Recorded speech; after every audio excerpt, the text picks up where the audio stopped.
Welcome बच्चों। आज हम लोग विज्ञान भारती कक्षा 8 के अभ्यास कार्य पुस्तिका इकाई 12 प्रकाश एवं प्रकाश यंत्र पर आधारित प्रश्नों को हल करेंगे, जिसमें पहला प्रश्न है निम्नलिखित प्रश्नों के सही विकल्प छांटिए।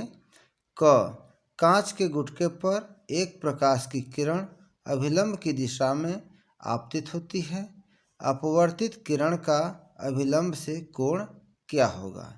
तो बच्चों 0 डिग्री होगा, क्योंकि जब प्रकाश की किरण अभिलंब की दिशा में आपतित होती है तो वह अपने मार्ग से विचलित नहीं होती है, ठीक है ना।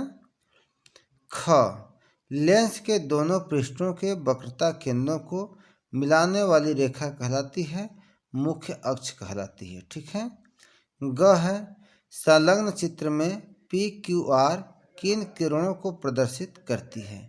तो यहाँ पर आप चित्र देख रहे हैं, यह P है, यह Q है और यह R। तो बच्चों P क्या है? यह आपतित किरण है और Q अपवर्तित किरण है और R निर्गत किरण है।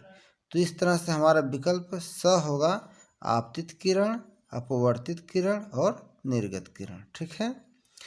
घ संलग्न चित्र में PQR क्रमशः श्वेत प्रकाश के प्रिज्म द्वारा विभक्त किन रंगों को प्रदर्शित करते हैं?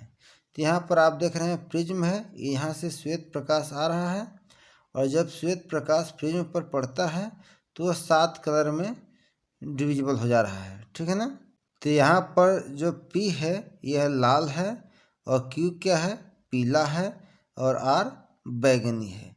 तो इस तरह से हमारा विकल्प 10 सही होगा, लाल, पीला, बैगनी, ठीक है। प्रश्न 2 निम्नलिखित में स्तंभ क को स्तंभ ख से सुमेलित कीजिए। बाएं साइड में स्तंभ क है और दाहिने साइड में स्तंभ ख है। हमें स्तंभ क को स्तंभ ख से सुमेलित करना है, ठीक है। तो कम है सरल सूक्ष्मदर्शी। तो बच्चों सरल सूक्ष्मदर्शी में एक उत्तल लेंस होता है, तो हम सुमेलित कर दिए ब को ना, एक उत्तल लेंस होता है। फिर है दूरदर्शी। तो दूरदर्शी से क्या होता है? दूर की वस्तु देखने के काम आता है। तो यह स हो गया। संयुक्त सूक्ष्मदर्शी। तो बच्चों संयुक्त सूक्ष्मदर्शी 2 उत्तल लेंस प्रयुक्त होते हैं, ठीक है ना। प्रश्न 3 दिए गए चित्र में अपवर्तन की घटना प्रदर्शित है। चित्र को देखकर लिखिए कि कौन सा माध्यम सघन है और कौन सा विरल है। तो बच्चों यहाँ पर आप चित्र देख रहे हैं, ये जो है पृष्ठतल है और यह आपतित किरण है और यह अपवर्तित किरण है, ठीक है। और ये क्या है? यह अभिलंब है। तो यहाँ पर आप देख रहे हैं कि आपतित किरण जब आई पृष्ठतल से टकराई तो उसके बाद यहाँ पर आप देख रहे हैं कि अभिलंब की तरफ ये क्या है? झुक गई है ना। तो जब कोई भी प्रकाश किरण विरल माध्यम से सघन माध्यम में जाती है तो वह अभिलंब की तरफ झुक जाती है, अर्थात माध्यम 1 क्या है? विरल माध्यम है और माध्यम 2 क्या है? सघन माध्यम है, ठीक है।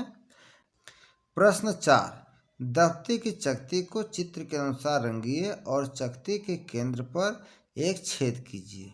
इस छेद को एक लकड़ी की नोक पर इस तरह से लगाइए कि चकती स्वतंत्रतापूर्वक घूम सके।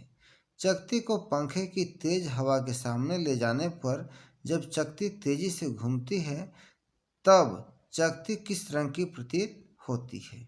सोचिए और इसका कारण लिखिए। तो बच्चों जब चकती तेजी से घूमती है तो वह श्वेत रंग की प्रतीत होती है, क्योंकि जब चकती तेजी से घूमती है तो वर्ण यानी रंग आपस में मिल जाते हैं तथा चकती श्वेत प्रतीत होती है, ठीक है। प्रश्न 5 नीचे दिया गया चित्र सूर्य के प्रकाश किरणों का हैंड लेंस द्वारा अपवर्तन प्रदर्शित करता है। किरणें जहां एकत्रित हो रही है वहां कागज का टुकड़ा रखने पर कागज जलने लगता है। दिए गए चित्र को देखकर सोचिए और बताइए कि कागज के टुकड़े के जलने का क्या कारण है। तो बच्चों यह आप चित्र देख रहे हैं, यहाँ पर दिखाया गया है कि प्रकाश किरणें जब हैंड लेंस से गुजर रही हैं तो वह एक बिंदु पर एकत्र हो रही हैं, है ना। तो अर्थात हम कहेंगे कि कागज के टुकड़े के जलने का कारण है प्रकाश किरण का हैंड लेंस से अपवर्तित होकर एक बिंदु पर गिरना। जब एक बिंदु पर गिरेंगी तो निश्चित रूप से यहाँ प्रकाश की तीव्रता ज़्यादा होगी। तो जब प्रकाश की तीव्रता ज़्यादा होगी तो कागज़ जलने लगेगा। अर्थात हम ये कह सकते हैं कि प्रकाश ऊर्जा जो है एक जगह इकट्ठा हो जा रही है। जैसे यहाँ पर इतना बड़ा लेंस है तो इतना प्रकाश किरण इस लेंस पर पहुँच रही है ना, लेकिन जब यहाँ से अपवर्तन के पश्चात सभी प्रकाश किरण एक बिंदु पर जाकर गिर रही हैं, मिल रही हैं, तो यहाँ पर प्रकाश ऊर्जा की तीव्रता बहुत ज़्यादा हो जा रही है, जिससे कागज़ जलने लगता है। ठीक है ना। अब प्रश्न 6 है, एक ही आकार के दो कांच के लेंस ए व बी रखा हुआ है।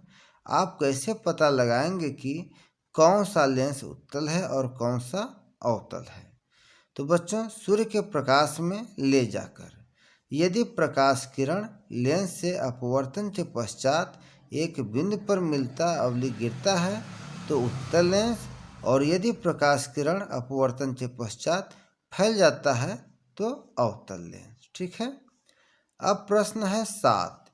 सुरेश ने अपने मित्र रमेश को बताया कि उसे निकट रखी वस्तुएं स्पष्ट नहीं दिखाई दे रही हैं।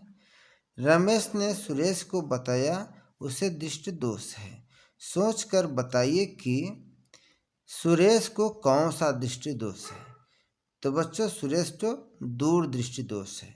दूरदृष्टि दोष में क्या होता है कि दूर की वस्तु दिखाई देती है और पास की वस्तु दिखाई नहीं देती है। ठीक है ना। आप इसे इस तरह समझिए कि जो दिखाई देती है वही दोष होता है। अगर दूर की वस्तु दिखाई देती है तो दूर दृष्टि दोष, और निकट की वस्तु यदि दिखाई देती है तो निकट दृष्टि दोष होता है। ठीक है ना। तो यहाँ पर दूर दृष्टि दोष है। अब प्रश्न ख है कि इस दृष्टि दोष को दूर करने के लिए सुरेश को किस लेंस से बने चश्मे का प्रयोग करना चाहिए? तो बच्चों, उत्तल लेंस से बने चश्मों का प्रयोग करना चाहिए। ठीक है। प्रश्न 8, दिखाए गए किरण आरेखों में उपयुक्त लेंस बनाकर अधूरे चित्र को पूरा कीजिए तथा प्रयुक्त लेंस का नाम एवं प्रकृति भी लिखिए जिसमें क चित्र है। तो बच्चों, इस अधूरे चित्र को मैं पूरा कर दिया हूँ। इसमें जो प्रयुक्त लेंस है यह है उत्तल लेंस, और इसकी प्रकृति क्या है? अभिसारी है। और ख का जो अधूरा चित्र है इसे भी मैं पूरा कर दिया हूँ। यहाँ प्रयुक्त लेंस क्या है? अवतल लेंस है, और इसकी प्रकृति अपसारी है। ठीक है। प्रश्न 9, दिखाए गए चित्रों में नेत्र दोष को पहचान कर नाम लिखिए और बताइए कि इसका निवारण कैसे होगा।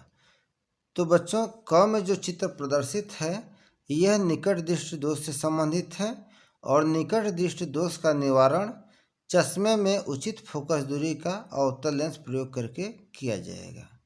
और चित्र ख जो है यह दूर दृष्टि दोष से संबंधित चित्र है, और बच्चों, दूर दृष्टि दोष के निवारण है तो चश्मे में उचित फोकस दूरी का उत्तल लेंस प्रयोग किया जाएगा। ठीक है। प्रश्न 14, निम्नलिखित चित्र में एक श्वेत प्रकाश किरण प्रिज्म से होकर गुजर रही है। उचित रंगों का प्रयोग करके चित्र को पूरा कीजिए। तो बच्चों, जब श्वेत प्रकाश किरण प्रिज्म से होकर गुजरती है तो वह 7 रंगों में विभक्त हो जाती है। ठीक है ना। सबसे ऊपर लाल, फिर नारंगी, पीला, हरा, आसमानी, नीला और बैगनी। तो बच्चों, इस तरह से हम लोग इकाई 12 के प्रश्नों को हल कर लिए। फिर मिलेंगे नेक्स्ट वीडियो में। तब तक के लिए आप सभी को बहुत बहुत धन्यवाद।